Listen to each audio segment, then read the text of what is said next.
सुप्रभात पिला माने केमिति अछ भल अछ हाँ सेमिति भलरे थाओ सुस्थ रह।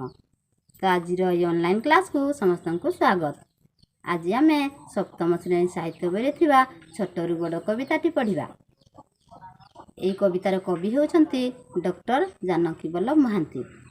डॉक्टर जानकी वल्लभ महांती जड़े आधुनिक कवि, समालोचक, गाल्पिक और शिशु साहित्यक। से पिलामानंक पई अनेक कहानी, गल्प और कविता लिखिछंती। छोटरू बड़ कवितारे बहु क्षुद्र जिनिष मध्यरे किपरि विराटत्व लुचि रही कविता वर्णना करिसंती। सामाजिक मूल्य बुझी नूतन चेतन आगे जावाकू युवगोष्ठी को से आह्वान करिसंती। तेबे आस कविंकर एही कविताटी को आवृत्ति करिबा। कानने फुटी छोट फूलटी भितरी जाए बास, छोट कूअटी जगाए जल लके बरस मास। क्षुद्र एक प्रदीप शिखा तमसा पारे जिणी, क्षुद्र बारी धाराटी हुए प्रबल स्रोत सिनी। पुलक आणे क्षुद्र गीति लक्ष्य जन मने, अमीय ढाळे ललित स्वर विधुर बहु प्राणे। व्यास यार अर्थ बुझिबा।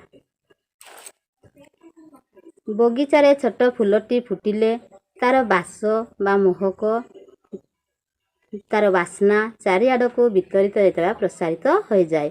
सेहीपरि छोट कूअटीए हेले मध्य लोकमानंकु मास मास वर्ष वर्ष धरी जल जगाए।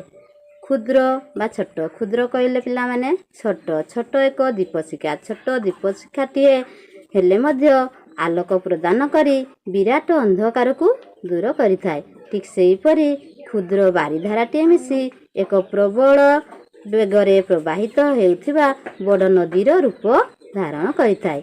स्रोतसिनी कहले पिला माने नदी, तो एही बड़ नदीर रूप धारण करिथाए। पुलक कहले आनंद, एही क्षुद्र गीतटीए मधुर स्वरे गाइले अमृत सदृश कातर हृदय मध्य आनंद भरी देइथाए। तो आज पई एतिकी। तेबे एथिरु कोन शिखिलु पिला माने? क्षुद्र हेले मध्य काहाकू हे ज्ञान करिबा नाही। तो एई क्षुद्र जिनिस रे मध्य विराटत्व लुचि रहिछि। धन्यवाद।